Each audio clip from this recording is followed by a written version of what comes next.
ரமதானுடைய காலங்களில் இந்த செயல்களை நிச்சயமாக நாம் செய்யக்கூடாது. முதலாவது, நாள் முழுக்க தூங்கக்கூடாது. நோன்பு வச்சுட்டு என்பதாக சொன்னால் நாள் முழுக்க தூங்கி கழிச்சிடக்கூடாது. இரண்டாவது, ரமதானில் நோன்பு வைத்துக் கொண்டு படம் பார்க்கறது, பாட்டு கேட்கறது, சீரியல் பார்க்கறது போன்ற வேலைகள் நிச்சயமாக செய்துவிடக்கூடாது. மூன்றாவது, ரமதானுடைய காலங்களில் கெட்ட செயல்கள் செய்யக்கூடாது. அதே சமயத்தில் கெட்ட வார்த்தைகளும் நாம் பயன்படுத்தவே கூடாது இன்ஷா அல்லாஹ். நான்காவது, ரமதானுடைய இந்த காலகட்டத்தில் நாம் நிச்சயமாக கோபப்படக்கூடாது. யாராவது நம்மை கோபப்படுத்தினாங்க என்பதாக சொன்னால், சண்டைக்கு வந்தார்கள் என்பதாக சொன்னால், நான் நோன்பாளியாக இருக்கிறேன் என்பதாக சொல்லி அமைச்சு விட வேண்டும் இன்ஷா அல்லாஹ்.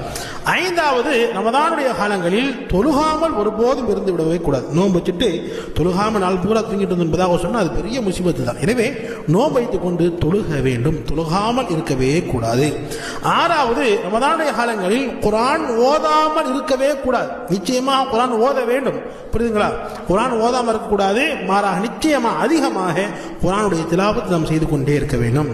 ஏழாவதாக, ரமதானுடைய காலங்களில் குறிப்பாக இஷாக்கு பிறகு தொழக்கூடிய தராவியை ஒருபோதும் விட்டுவிடக்கூடாது. தராவி நிச்சயமாக 30 நாளும் தொழுக வேண்டும். எட்டாவதாக, இந்த ரமதானுடைய காலங்களில் இறையச்சம் இல்லாமல் இருக்கவே கூடாது.